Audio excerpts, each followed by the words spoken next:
This is Amy Chan from CakeDecoratingSchool.com, and if you love cake decorating, you're in the right place. Welcome to our flower series. In this video, we're going to be piping a buttercream black-eyed Susan. It's broken down into steps, so you can skip ahead, rewind, and rewatch as desired. So let's get started making the colors for our black-eyed Susan. I'm going to make 2 today, and I've got some American buttercream in 2 bowls, and I've got some liquid gel colors on hand that I'm going to use. First off, there we go, some lemon yellow. We're going to use a touch of coal black, some sunset orange, and finally, some buckeye brown. To start off, we're going to make our yellow, and I've got a little bit of my brown and orange over here because I want to use those to make my yellow. And I'm just going to start with a couple of drops of that lemon because I want to make a nice intense shade. And then I'm just going to add a touch of orange to it, a couple little specks, and just a little bit of brown because it's always that nice kind of really vibrant golden yellow.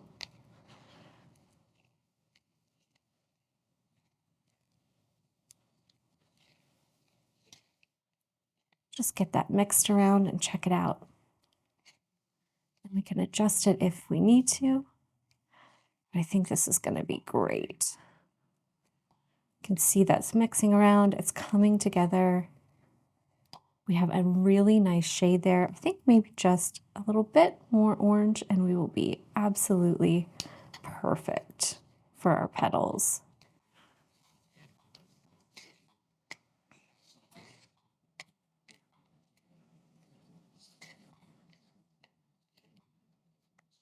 And that's going to be fantastic. Next, we're going to make the colors for our centers, and we need less of that, so I've just got a little in the bowl. And this is going to be a nice, deep, dark color.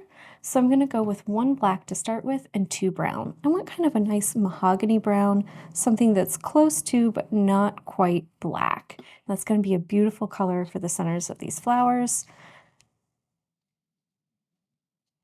And it's really going to pop against that bright, vibrant yellow that we made for the petals.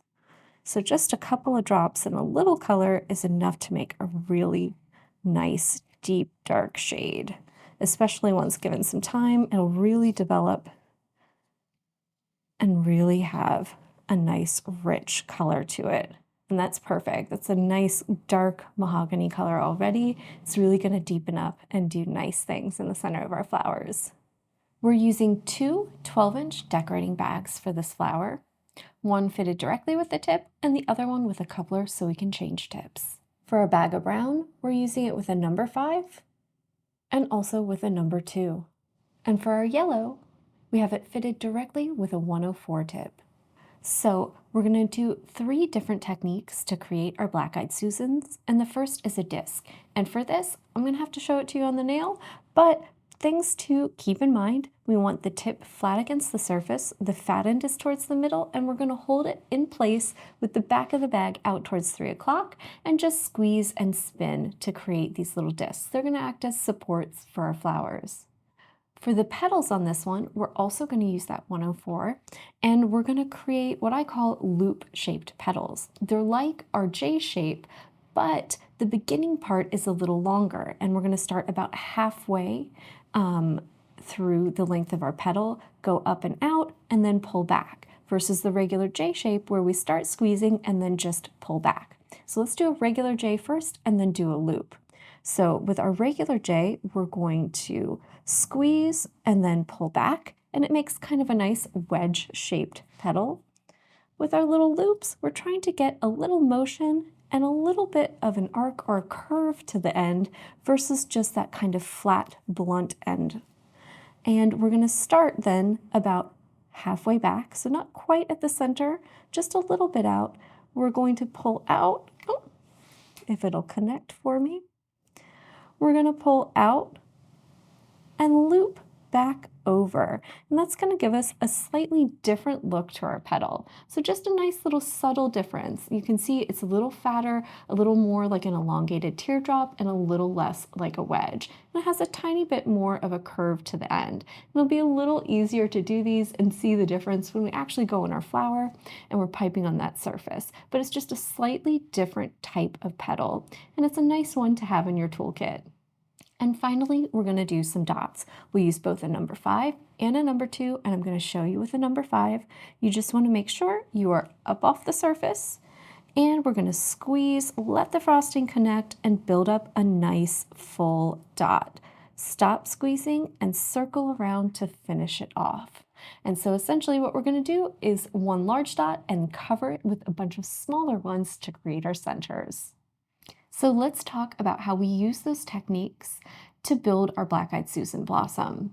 The first thing we're going to do is pipe several of those discs, and we're just going to layer them right on top of each other. And depending on how hard you squeeze, they might be a little thicker or thinner, so we're probably going to do 2 to 3 of those just to build up some height to put those petals on. And essentially what we're going to do is then change up our motion with our 104 tip, and we're going to pipe those petals over the side.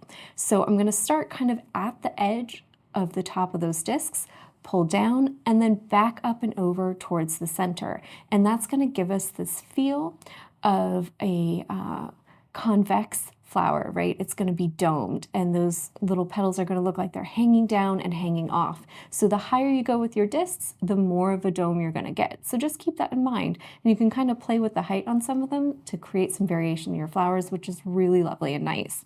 So we'll go all the way around doing those petals right next to each other so those discs disappear when we're finished. And then I'll probably do a second layer, and just every couple of petals throw one on. This will add just a little bit of texture and movement to your flowers and make them look a little more individual and unique. Then we'll go in with our number 5 tip in that nice dark brown. If you've got a void in the center of your disc, I recommend filling that up first, and then we'll do a nice little dot on top. It'll cover up all the tails of our petals. And we'll switch to our number 2 and cover that in smaller dots just to give it that nice texture that the centers of Black-Eyed Susans have. And then we'll have lovely flowers that'll be ready to chill and then place on our cakes. So let's get started piping.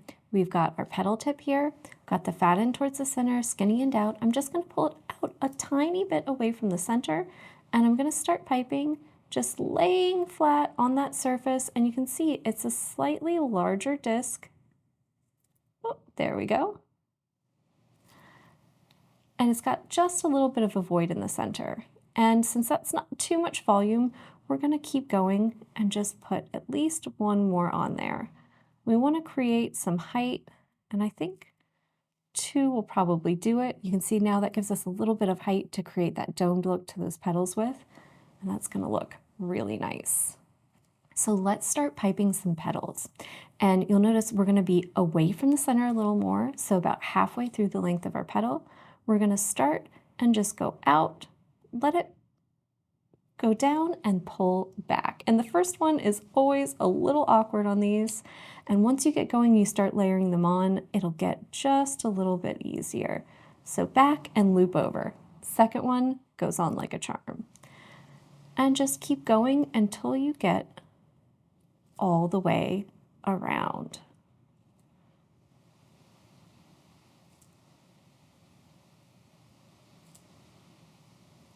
And don't worry about them being all the same length.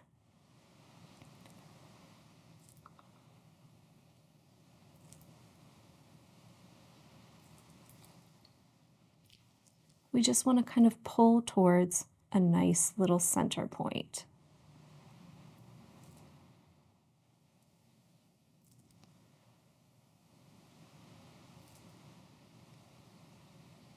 And you can see it creates a nice little dome shape because we have those little discs in there. There we go. Beautiful. So you can see that flower has that nice little domed look and feel to it. And so every couple of petals, I'm just going to go in and pop in another one just